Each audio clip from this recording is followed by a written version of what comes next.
चंबल की रानी फूलन देवी, जिसकी कहानी आप नहीं जानते, वो कहानी जो आप नहीं जानते।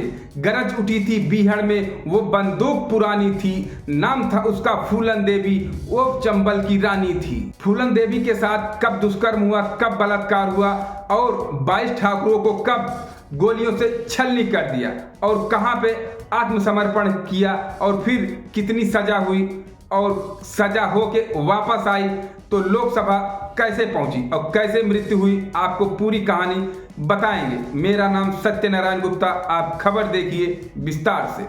फूलन देवी का जन्म 10 अगस्त 1963 को उत्तर प्रदेश के जालौन जिले के गोहराव गांव में हुआ था। उसके पिता 11 वर्ष की उम्र में 3 गुना ज्यादा उम्र वाले अधेड़ व्यक्ति से शादी कर दिए। उसकी उम्र 33 वर्ष थी और फूलन देवी की उम्र 11 वर्ष थी, जिससे ये शादी करने के बाद कहा गया कि अभी ये बालिग हो जाएगी तो विदाई होगी और दोंगा जाएगा। लेकिन उसके पति पुट्टीलाल आते हैं और उसे जबरदस्ती उठा ले जाते हैं, उसके साथ भी बलात्कार करते हैं, दुष्कर्म करते हैं।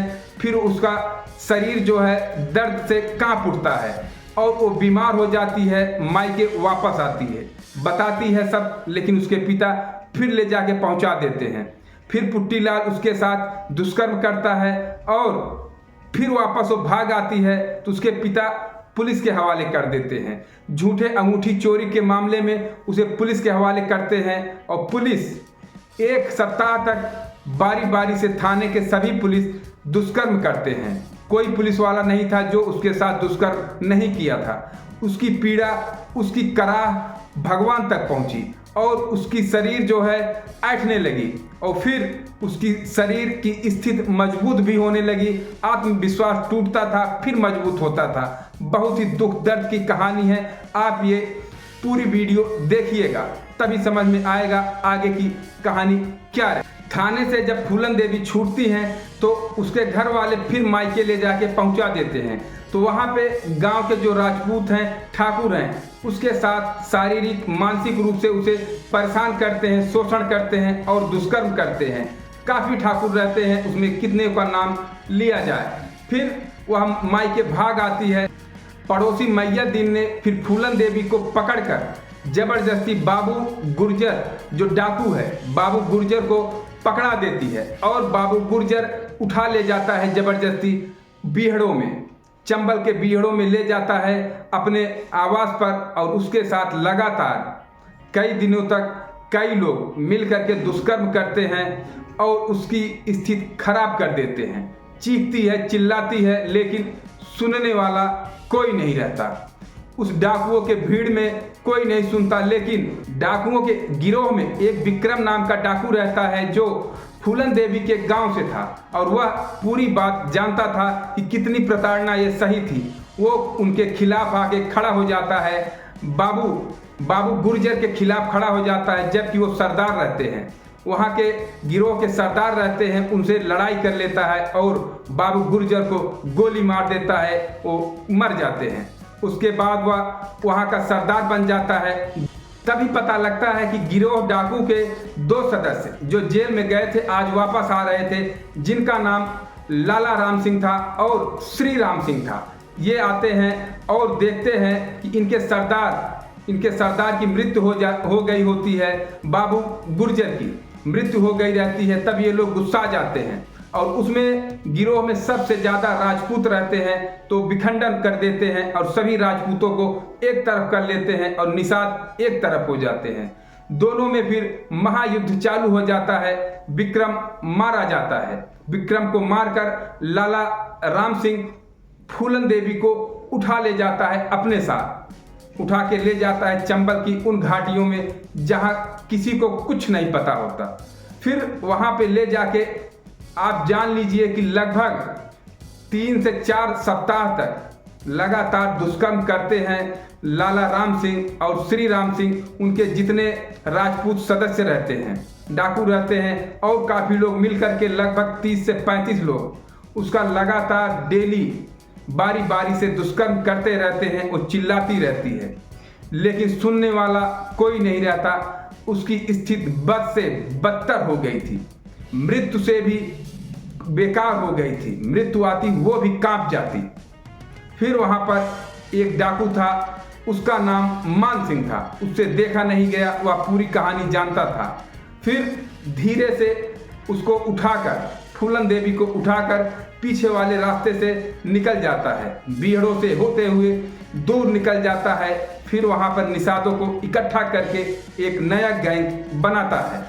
इस गैंग और गिरोह की सरदार खुद फूलन देवी बनती है। उसके बाद शुरू होता है नया तांडव, बदले के तांडव। फिर ये बदला लेने के लिए निकल पड़ती है। पहले अपने गांव जाती है, इसके पति जो पुट्टी लाल रहते हैं, इसके साथ दुष्कर्म किए रहते हैं, उनको बीच चौराहे पर लाकर मारती है और कहती है आज से अगर कोई अधेड़ व्यक्ति नाबालिग लड़की से शादी करता है तो उसे मैं गोली मार दूंगी।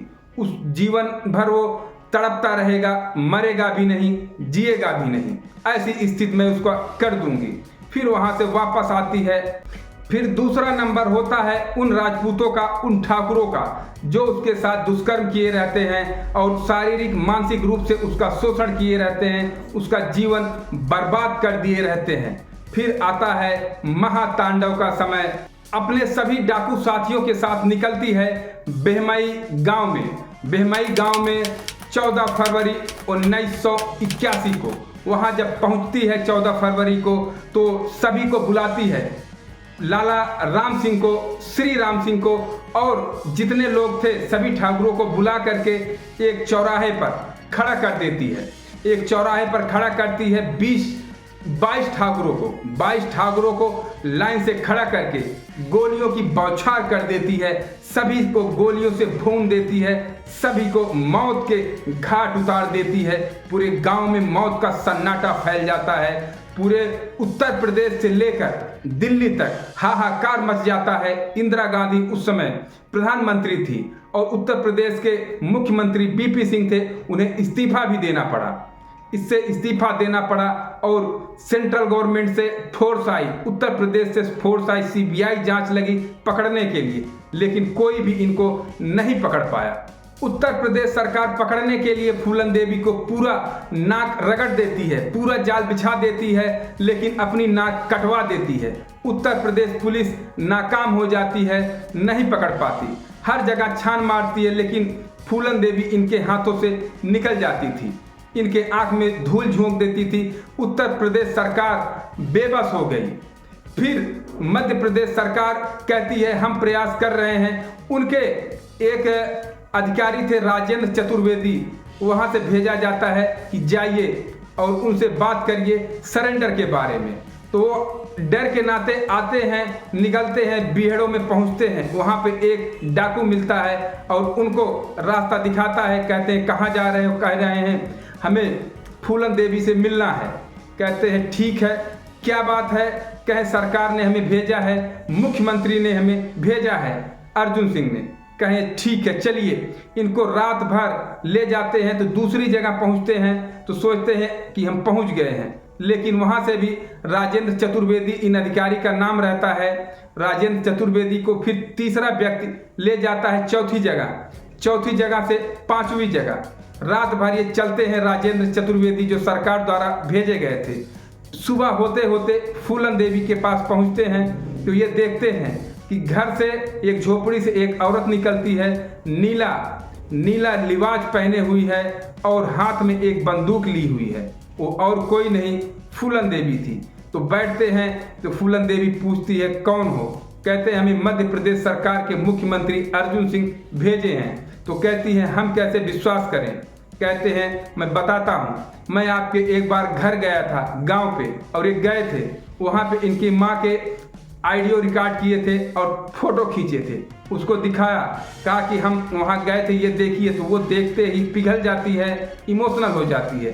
कहा मेरे घर के सब लोग कैसे हैं? तो कहते हैं कि ठीक है, सब हालचाल होता है। तो कहती है क्या चाहते हो हमसे?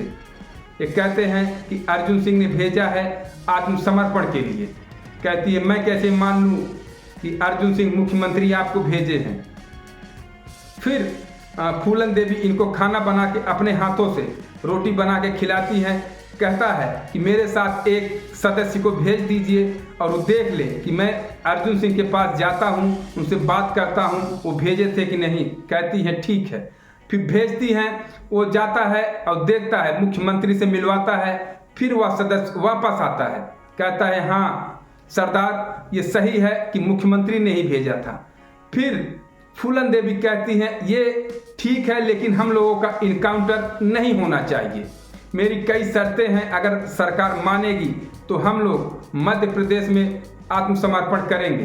तो उनकी जो मांग थी कि पहली नंबर उनको फांसी की सज़ा नहीं दी जाए, दूसरा इनकाउंटर नहीं होगा, तीसरा सब जाते हैं जेल तो फिर जब आएंगे उनका घर बना बनाया मिले ताकि वो शांति से अपना नया जीवन शुरू कर सके। मध्य प्रदेश के मुख्यमंत्री अर्जुन सिंह इनके सभी शर्तों को मान लेते हैं। फिर अपने डाकू साथियों के साथ वहां पर पहुंचती हैं, अर्जुन सिंह के सामने मध्य प्रदेश पहुंचती हैं। वह तारीख होता है 12 फरवरी 1983। 12 फरवरी को ये आत्मसमर्पण करती है। इनको 11 साल की जेल होती है। फिर 1994 में मुख्यमंत्री, उत्तर प्रदेश मुख्यमंत्री इनको रिहा कर देते हैं और सभी केस इनका वापस ले लेते हैं, इन्हें स्वतंत्र कर देते हैं। फिर 1996 में इनको लोकसभा का टिकट दिया जाता है समाजवादी पार्टी से, मिर्जापुर से बम्पर वोटों से यह जीत करके लोकसभा संसद पहुंचती हैं और अपने आवाज़ वहाँ बुलंद करती हैं, अपनी बात वहाँ रखने लगती हैं। जो पीड़ा हुआ था उसको भी ये संसद में रखती हैं। फिर आता है 25 जुलाई 2001 का समय, नाग पंचमी का दिन था। उस समय इनकी मृत्यु का दिन आ गया था। वो अपने एक एकलव्य सेना, उनके स्वजातियों का एकलव्य सेना की एक मीटिंग थी, उसमें पहुंची थी।